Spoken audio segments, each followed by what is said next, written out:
देश एक तरफ तो कोरोना की मार झेल रहा है, दूसरी तरफ फंगस ने भी अब मुश्किलें बढ़ा दी हैं। एक ऐसा ही मामला आया था दिल्ली के सर गंगाराम अस्पताल में, एक महिला को व्हाइट फंगस जिसकी पहचान डॉक्टरों ने की है। इस पूरे विषय पर बात करने के लिए हमारे साथ सर गंगाराम हॉस्पिटल के हेड हैं गैस्ट्रो के डॉक्टर अनिल जी। अनिल जी, बहुत बहुत स्वागत है आपका पंजाब केसरी और नवोदय टाइम्स पर। Thank you. सर, क्या था मामला, कैसे पहचान की गई? ये 49-year-old लेडी हमारे पास 2 हफ्ते पहले गंगाराम हॉस्पिटल में आई इमरजेंसी में।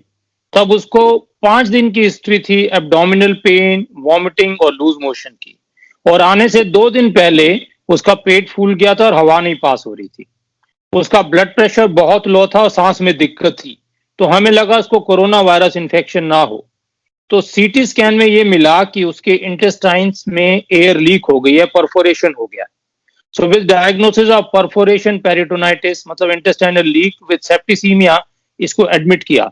जब इसको एडमिट किया तो इसका blood pressure was very low, सांस की दिक्कत थी, वेंटिलेटरी सपोर्ट देना पड़ा, ब्लड प्रेशर को ऊपर लाने के लिए ब्लड वेजोप्रेसर्स देने पड़े और काफी सिक थी, सीधा ऑपरेशन नहीं हो सकता था। हमें मालूम है कि इंटेस्टाइनल लीक है, तो हमने अल्ट्रासाउंड के जरिए एक तुरंत इसके पेट में ट्यूब डाल दी जिसको ड्रेनेज ट्यूब बोलते हैं। उस ड्रेनेज ट्यूब में 1 लीटर पस बाहर निकल आई। तो सुबह तक थोड़ी स्टेबल हो गई, इसका ब्लड प्रेशर अच्छा हो गया और यूरिन आना शुरू हो गया।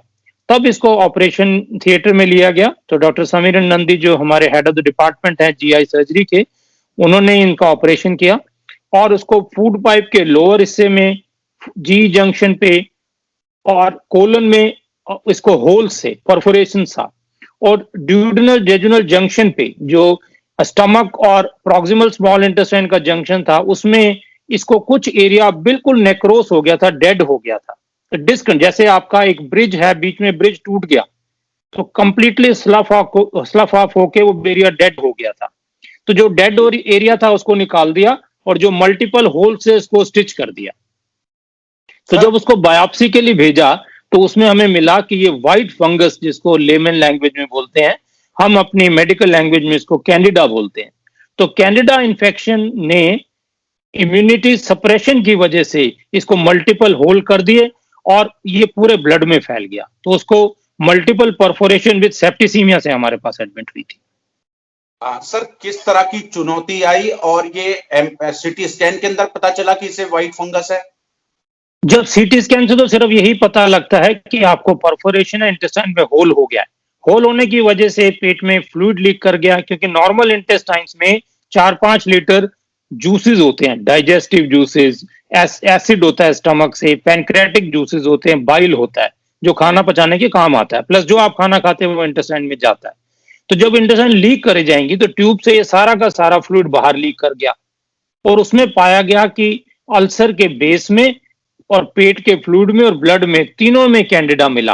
तो सीवियर कैंडिडल इन्फेक्शन हुआ जिसने इंटेस्टाइन को छेद करके पेरिटोनाइटिस किया, फिर ब्लड में स्प्रेड हो गया। तो ये डायग्नोसिस बायोप्सी में कैंडिडा का मिला। इंटेस्टाइन के परफोरेशन का डायग्नोसिस सीटी स्कैन पे मिलता है। तो सर, जब आपने ये ऑपरेशन किया तो किस तरह की आपको चुनौतियों का सामना करना पड़ा और कितना समय लगा? तो ये 4 घंटे का ऑपरेशन किया हमारी सर्जिकल टीम ने। It was very challenging surgery, क्योंकि मल्टीपल लेवल से, यूजुअली जो परफोरेशन होते हैं किसी पर्टिकुलर रीजन से, जैसे अमीबिक अल्सर्स हैं या टाइफाइड हैं या इस्कीमिया है, तो लोकलाइज एरिया में होते हैं। इसमें स्टमक और जी जंक्शन बिल्कुल छाती के पास होता है, कोलन नीचे होती है, तो पूरे पेट में उनको देखना पड़ा।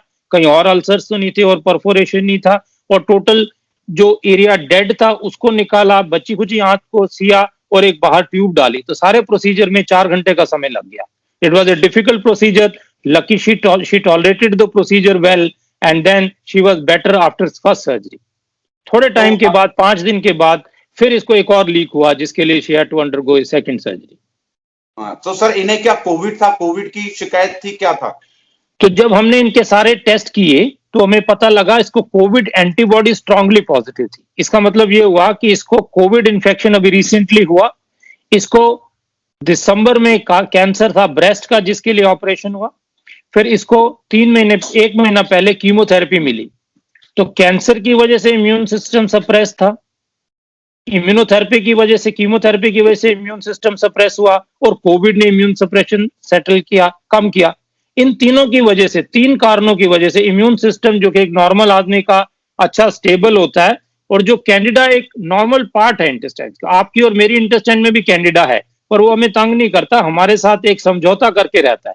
पर जब इम्यून सिस्टम कमजोर हो जाता है, जैसे इसमें कैंसर की वजह से, कीमोथेरेपी की वजह से, कोविड की वजह से, तीनों के कारण की वजह से जो इसका इम्यून सिस्टम बिल्कुल बैठ गया, तो कैंडिडा को अच्छा मौका मिला कि इसके इंटेस्टाइन्स के नॉर्मल बैरियर्स को, नॉर्मल बैरिकेड्स को क्रॉस करके परफोरेट किया, पेरिटोनियल कैविटी में आया, ब्लड में गया। तो Covid plus chemotherapy plus underlying malignancy, तीन कारणों की वजह से इतना व्हाइट फंगस फैल गया। सर, ये जो व्हाइट फंगस है ये बॉडी के अंदर कैसे जाता है, थोड़ा अगर आप समझा सके, कुछ बता सकें। नॉर्मली व्हाइट फंगस कैनेडा जो होता है, ये एक इंटेस्टाइनल का नॉर्मल कमेंसल होता है, दैट मीन छोटी आंत में नॉर्मली भी रहता है थोड़ी मात्रा में, और बॉडी के जो डिफेंस सिस्टम्स होते हैं, इंटेस्टाइन का जो बैरियर है, म्यूकस है, एसिड है, बाइल है, और इंटेस्टाइनल एपिथेलियम की इंटेग्रिटी है, मेंटेन्ड है। जैसे आपका घर के बाहर, सोसाइटी के बाहर बैरिकेड लगा हुआ है, तो आपके घर अंदर चोर नहीं आ सकता। जिस टाइम वो बैरिकेड टूटेगा या सिक्योरिटी हटेगी, तो चोर अंदर घुसेगा। सिमिलरली इंटेस्टाइन में जो बैरियर सिस्टम होता है, म्यूकस का, एपिथेलियल बैरियर, एसिड का, बाइल का, और इंटेस्टाइनल इंटेग्रिटी का, जब वो ब्रेक हुआ इम्यून सिस्टम के कोलैप्स होने की वजह से, तो ये इसकी ग्रोथ और बढ़ जाती है, इसको बड़ा अच्छा कंड्यूसिव एटमॉस्फेयर मिलता है, और जैसे ही मौका मिलता है, ये इम्यूनो कॉम्प्रोमाइज स्टेट में ये पेट से फिर अंदर घुसना शुरू करता है। हाँ, एक चीज सर, क्योंकि इस समय देश में भी, और खासकर हम दिल्ली एनसीआर पूरे देश में की बात करें और दिल्ली एनसीआर की करें, तो फंगस को लेकर एक भय का माहौल है। आपसे जानना चाहूंगा, क्योंकि आपने एक सफल ऑपरेशन भी किया है, क्या फंगस का इलाज संभव है? अगर आप अर्ली स्टेज में डायग्नोज कीजिए, अभी हमने रिसेंटली लिटरेचर रिव्यू किया कि अगर परफोरेशन पेरिटोनाइटिस है और पेशेंट सेप्टिक शॉक में आया है, तो बहुत हाई मोर्टेलिटी होती है, 70-80% लोगों जान से अपनी जान गंवा बैठते हैं। पर अगर अर्ली स्टेज में डायग्नोस हुआ, ज्यादा पेरिटोनियल कंटेमिनेशन नहीं हुआ, ज्यादा सेप्टिसीमिया नहीं हुआ, और ब्लड में फंगस नहीं पहुंचता, तो रिकवरी के चांसेस ज्यादा होते हैं। तो 13 केसेस 1 महीना पहले तक वर्ल्ड में रिपोर्टेड हैं, जिसमें कि व्हाइट फंगस ने, कैंडिडा ने इंटेस्टाइन में छेद किए हैं। हमारा केसेस इसलिए रेयर है और फर्स्ट केस है कि हमारे ऊपर से लेकर नीचे तक पूरी आंत में छेद थे, नंबर 1। नंबर 2, हमारे पेशेंट में कोविड चेस्ट में नहीं था, सरप्राइजिंगली सिर्फ इसने इंटेस्टाइन पे अटैक किया। जो पुराने रिपोर्टेड केसेस हैं, उसमें कोविड पहले चेस्ट में हुआ, कोविड का डायग्नोसिस हुआ, स्टीरॉयड मिले, शुगर थी, और उसके बाद जो ये कैंडिडा और व्हाइट फंगस हुआ। हमारे केस में first presentation was with perforation. Patient हमारे पास, आई एम ए गैस्ट्रोएंटरोलॉजिस्ट, हमारे पास पेट की प्रॉब्लम लेके आए, वो बाद में पता लगा कि कोविड प्लस इम्यूनोसप्रेशन की वजह से होल हो गए थे, जिसकी वजह से पेरिटोनाइटिस हुआ।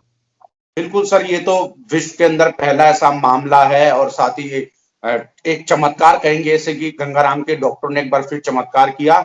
जाते जाते एक आखिरी सवाल मेरा फंगस को लेकर ये है कि एक भय का माहौल है पूरी तरीके से, कि फंगस के इलाज को लेकर मौतें हो जाती हैं। और सर, ये फंगस बॉडी में आता है, इसकी पहचान कैसे होगी? देखिए, नॉर्मल, अब आप अपना एनवायरनमेंट देखें तो उसमें वायरस भी होता है, बैक्टीरिया भी होता है, फंगस भी होता है। आपने ब्लैक फंगस के बारे में काफी सुना होगा। तो जब भी मॉइस्चर होगा, जब भी नमी होगी एनवायरनमेंट में, जब आपको डायबिटीज होगी या स्टेरॉइड्स लेंगे, तो ब्लैक फंगस होता है। तो ऐसे ही जब भी आप ओवर यूज करेंगे एंटीबायोटिक्स को in a patient who is diabetic, या स्टेरॉइड्स को लंबे अरसे के लिए बिना डॉक्टर की सलाह के लेंगे, तो हर बार फंगल इन्फेक्शन होने का खतरा रहता है। कोविड हो या ना हो, ये अलग बात है। अगर आप वर्ल्ड में लिटरेचर देखेंगे, अगर 100 केसेस रिपोर्ट होते हैं वर्ल्ड में, तो 80 केसेस ब्लैक फंगस के हमारे हिंदुस्तान से होते हैं। तो हिंदुस्तान में क्योंकि डायबिटीज आम देशों से ज्यादा है, हमारी हाइजीन उतनी नहीं है जितना बाहर के मुल्क को लेते हैं, और हमें इसके बारे में अवेयरनेस नहीं है। तो सबसे इंपॉर्टेंट है अपनी हाइजीन मेंटेन करो, शुगर अच्छी कंट्रोल करो, स्टीरॉइड उतने ही लो जितने डॉक्टर सजेस्ट करें, लंबे अरसे के लिए मत लीजिए, और unnecessary over the counter antibiotic का प्रयोग ना कीजिए। अब देखिए, बाहर के मुल्कों में कभी भी आप एंटीबायोटिक केमिस्ट से जाके नहीं लीजिए।